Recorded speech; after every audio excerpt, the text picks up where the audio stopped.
Il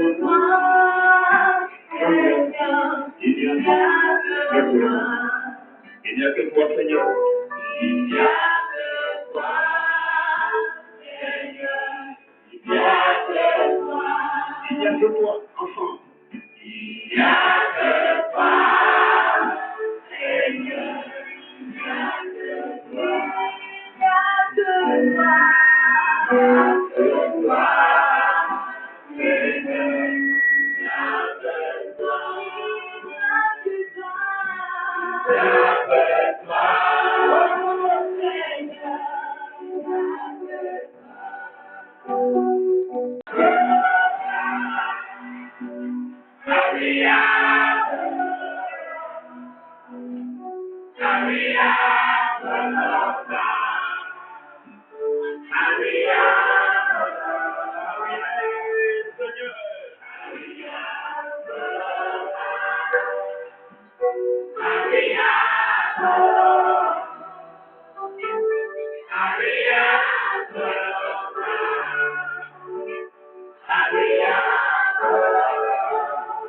Je m'appelle dit à Dieu merci pour sa grâce. Arrête de voir plus le Seigneur. Rapidement, Dieu merci. Dieu est fidèle, Dieu est fort, Dieu est fidèle, Dieu est glorieux. Sur la bouche, le Seigneur, dites-le.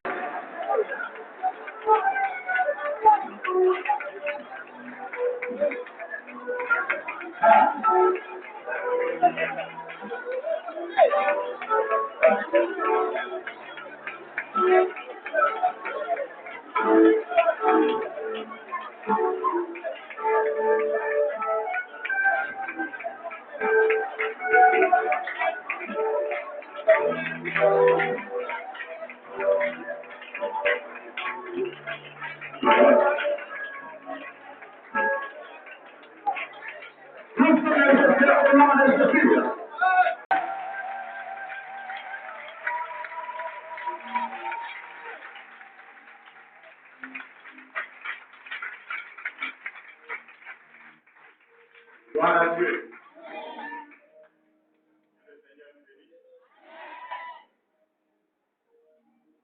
Bénissons Dieu parce que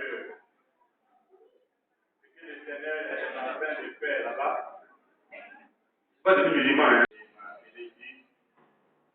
Je vais dire quelque chose qui va certainement pas te plaire, mais c'est ce que Dieu m'a dit à qui va aller assurer.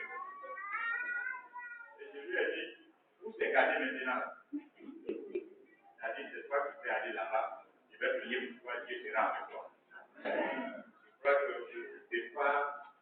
c'est pas trop ça, j'ai mis mes méthodes en place, ça n'a pas marché. Et puis lui, le Saint-Esprit m'a dit, tu es fatigué, laisse-moi te dire.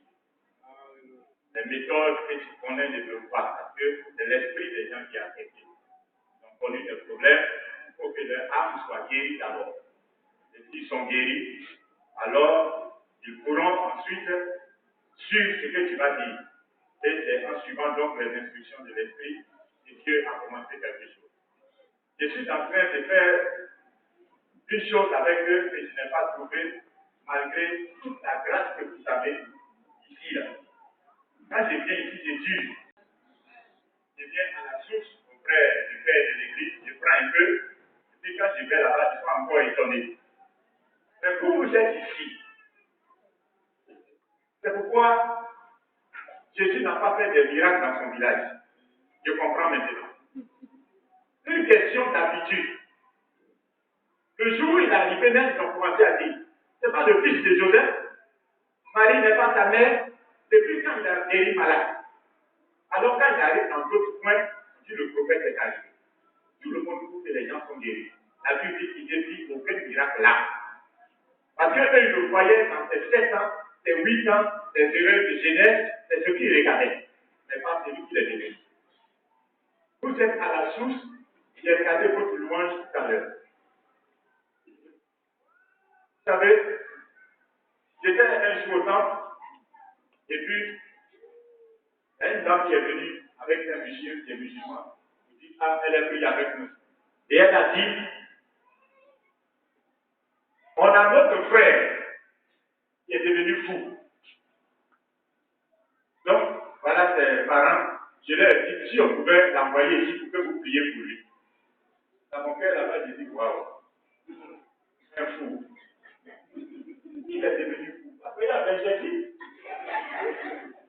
que quand il y a des cas qui se présentent à toi, la chair réagit. Et si on a prié, il n'y a rien. J'étais assis là, et puis je me suis rappelé qu'on était à une formation des pasteurs ici, qui l'apôtre a dit. Quand tu veux faire des grandes choses là, premièrement, il faut faire. Tu dis, je veux guérir des malades. Tu pries pour le malade, en même temps, il meurt. Il ne faut pas te décourager, il faut continuer, ce n'est pas toi qui l'as tué. L'Esprit m'a rappelé cette parole. C'est pourquoi, moi j'écris beaucoup et je relis après. J'écris beaucoup, je relis après. Tant que tu ne prêtes pas attention à la parole, ça ne peut pas avoir effet sur toi. Quand je me suis rappelé de ça, je me suis dit, mais si j'ai prié pour lui qui n'est pas délivré sur la tête, c'est vrai, il est rendu. Ce n'est pas moi qui guéris. Alors, j'ai dit, amenez-le-moi. Elle allait, il était ligoté, attaché. J'ai dit à mes disciples là, venez, on va aller prier pour lui là. Ils sont allés, ils ont prié. J'étais assis dehors, j'ai dit, faites-le sortir un peu. Ils ont trimballé, on a prié pour lui. Il a dormi bien la nuit. Le lendemain matin, il a dit, amenez-le-moi. Ils l'ont transporté avec ses liens, ils l'ont envoyé au temple. Il dit, détachez-le. Le pasteur, il a failli tuer sa grande sœur. Il a cadené comme ça. Il dit, détachez-le. Quand ils ont détaché, il a commencé à me regarder bizarre. Je lui ai dit, c'est normal. Tu es dans un lieu où tu n'es pas habitué. Toi, c'est les ténèbres, ici, c'est lumière. Donc, tu ne suis pas surpris que tu regardes avec les yeux hagards. Sors! Le chef était là. On a commencé à chasser le démon. On a fini, il s'est calmé. Quand il a ouvert les yeux, il regarde autour de lui, il dit nom de sa grande sœur, il dit nom de son frère, il dit nom de son frère.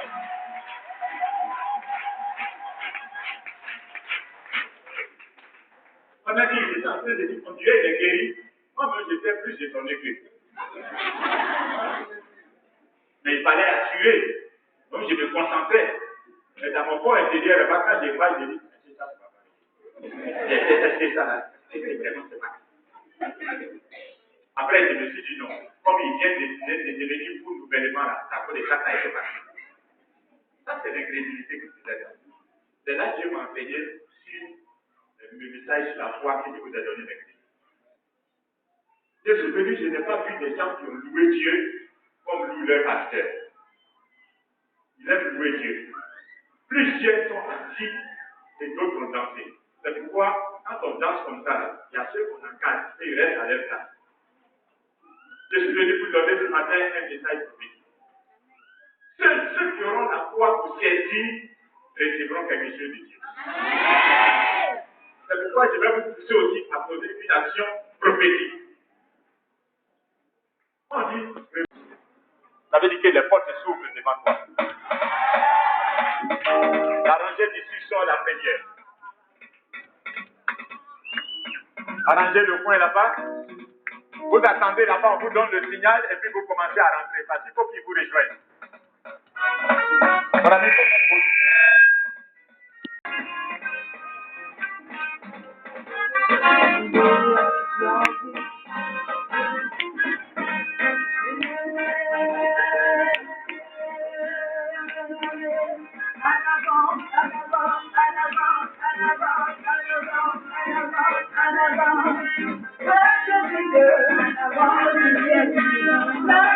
chantez avec le musical, chantez avec le musical.